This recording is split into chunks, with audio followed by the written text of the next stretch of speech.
Bigyan natin ng reaction, opinion, itong post ni Kipi Chu 50 minutes ago. Good news po ito. Kabado na sila, nangangatog na ang kanilang mga tuhog. Robin Padilla files resolution to investigate witnesses being paid to testify in Senate hearings.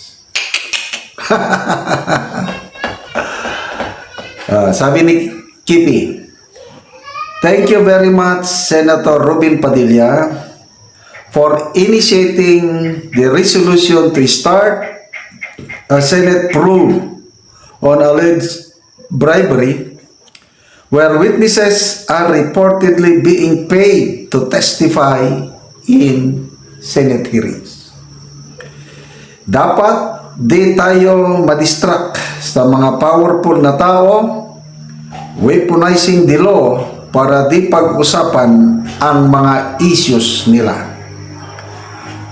The balance of power is so skewed. That is why we need senators who are allies, who will help Filipinos reveal the truth without being threatened. Please support Senator Padilla. Okay. Ito may pinangalanan ni Crisitio mga senador na posibleng susuporta sa resolusyon ito. Okay. Senator Bongo de la Rosa. Bongo, sabi niya. Amy Marcos. Senator Mig Subiri. Mark Villar. 5 na, no? Rodante Marcoleta, 6. Camille Villar. 7. And then, Senator Alan Peter Cayetano. 8. Ikasyam si Padilla. Nako, malapit ng majority. I think, madali lang ito. Resolution lang ito. Ibibigay mo lang yan sa Senate Majority Floor Leader, si Senator Villanueva. And then, ano na nila sa kung kaninong committee, ano. Okay. Dito, sabi ni Crisette, dapat hindi tayo madistract sa mga powerful na tao weaponizing the law para di pag-usapan ang mga issues nila. Ito ba yung cyber libel case na isinampa sa mga vloggers? Kasama na si Atty. Topacio. Si Atty. Topacio, walay problema yan dahil veterano na yan. Pumasok sa bitag. Sabi niya, you're in my world, baby. Nakakatawang panoorin si Atty. Topacio sa kanyang programa. Aliw na aliw ako dito kay Atty. Topacio. So, kayang-kaya niya yan. So, dito sa mga vloggers, si Kipi Chu, ang muse nila 6 sila. Siya lang ang babae. Hindi rin nagpapasinta. Talaga itong si Kipi Chu. Ito. Banat Bay. Anong sabi ni Banat Bay? When you think that I am scared, think again. You just fueled me. Lalo mo akong ginatungan, baby. So, yan. Kung ang purpose nila is takutin ang mga vloggers para hindi na magsalita, I don't think so. Lalo lang umiinit ang issue na ito. Okay. So,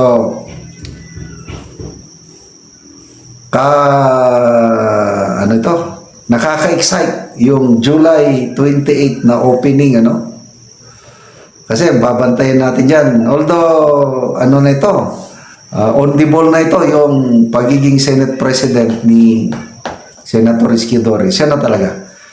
Parang umamin na si Senator Soto na yung akusasyon sa kanya, bakit ayaw ng mga senador sa kanya. Masyado daw stricto. Inamin na ni Senator Soto, guilty as charged.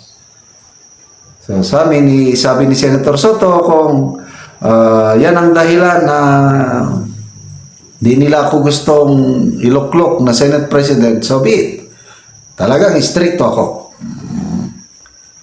So, ang aabangan na lang natin yung proceedings ng impeachment court, tatalakayin na yung issue on jurisdiction. Yung na mayroon ng mag-move to dismiss. Kaya sabi ni Senator Marcoleta, kung sakaling matuloy ang trial, bakit sabi niya kung sakaling? Kasi may puruhan, ma-dismiss. Kanina nakakatawa yung napanood ko sa Facebook reel. Si Senator Marcoleta, may biniro lang siyang kaibigan niyang kongresista. Kaibigan niya ito, marami siyang kaibigan. Sabi niya, di ba isa ka sa pumirma bro? Yes. Baka pwedeng tumistigo ka sa sa impeachment ka trial kung matuloy.